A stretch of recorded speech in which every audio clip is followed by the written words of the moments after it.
Hey everybody, it's Danielle here from DKW Styling. Okay, so I have a lot of clients who are interested in clip-in extensions, and I think the key to having good clip-in extensions is to just have them cut and placed correctly. Um, Now I'm going to demonstrate kind of how I would make like a small side clip-in to kind of fill in the front and how I'd make it and how it's pretty easy to do at home. But also, if you do have clip-in extensions, that you bought from a beauty supply store, take them to a professional and make sure that the color and the cut blends, because I feel like that's a dead giveaway. It looks like you have a sheet of hair in your own hair when you don't cut into them right and place them right. And go to somebody who's experienced with hair extensions, such as myself, because they can kind of show you how to place them and make them look more natural.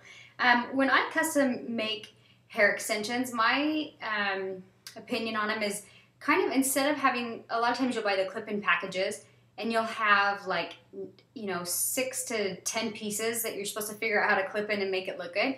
I prefer to take more hair and sew it onto one track, so it's easier for the client to just kind of section the hair off, clip in, and go.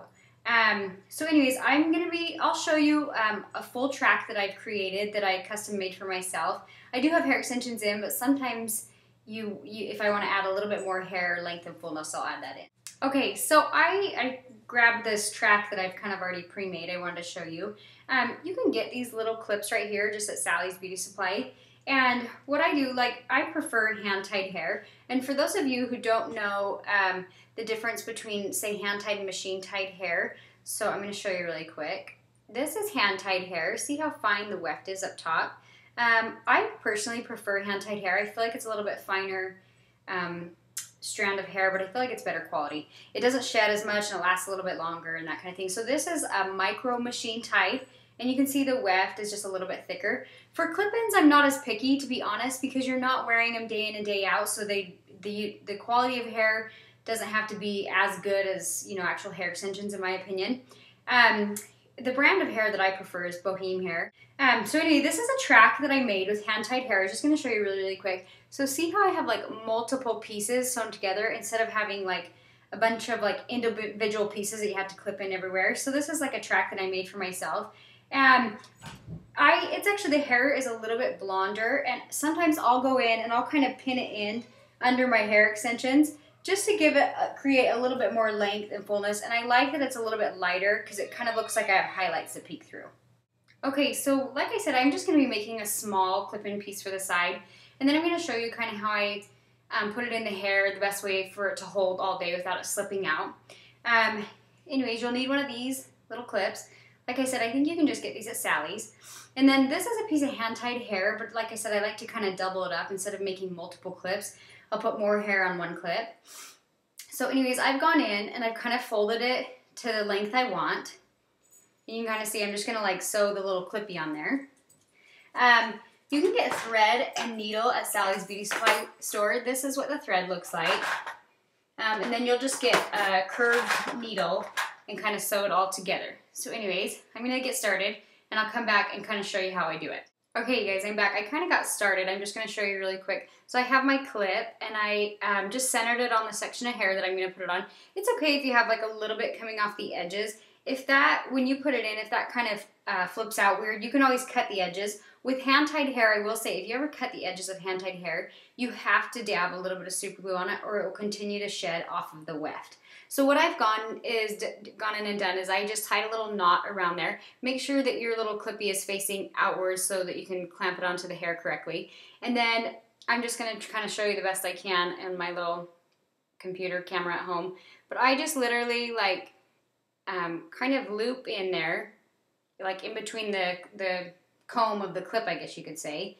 And I use a curved needle, and I do a stitch that I do that's similar to my hair extensions. So that doesn't want to come through. Okay, so once I've kind of got that through, you can see I've got like a loop right there. Okay, just go through that loop and it creates like a little bit of a knot. So anyways,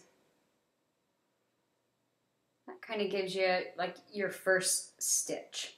So anyways, I'm going to go along. Just remember, you're going to kind of loop through and then take the thread through that loop and it creates a knot.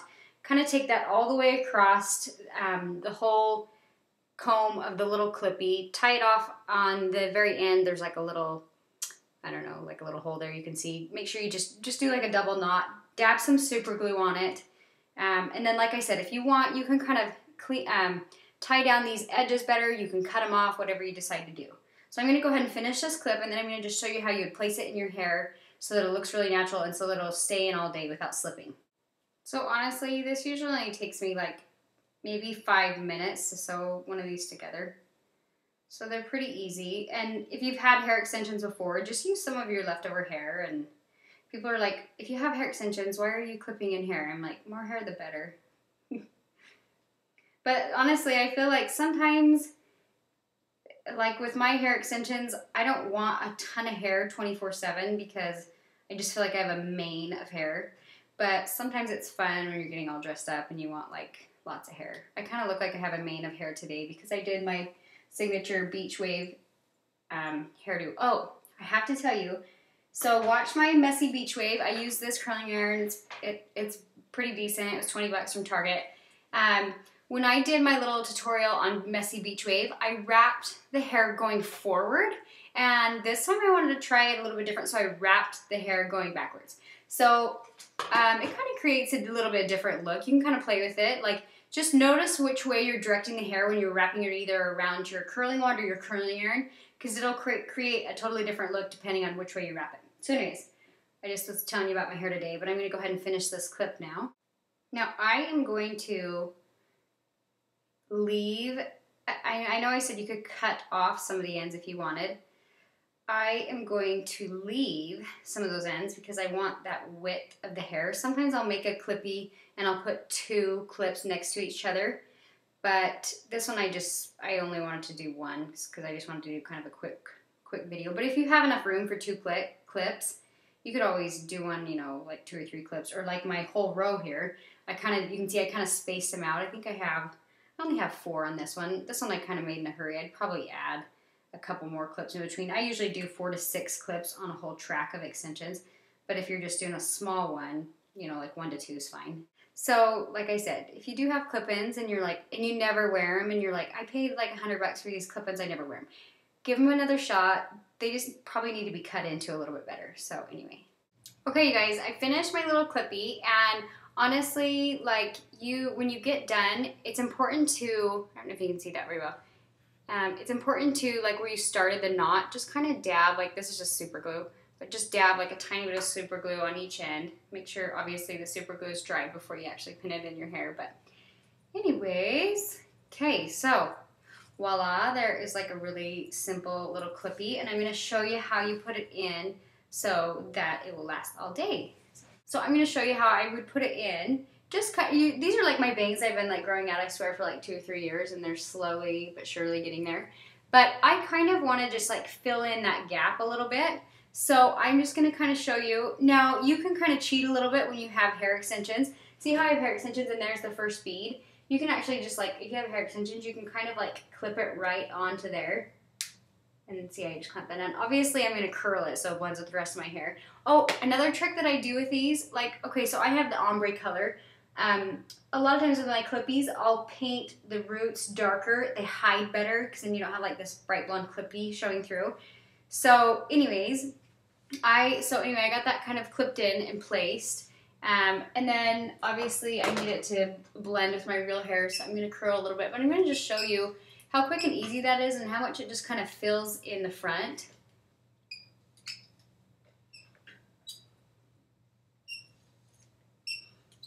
And obviously this one I had already pre-cut the hair, so it was good to go. Like I said, if you're making these at home, at least go to a professional to have them cut and blend them for you.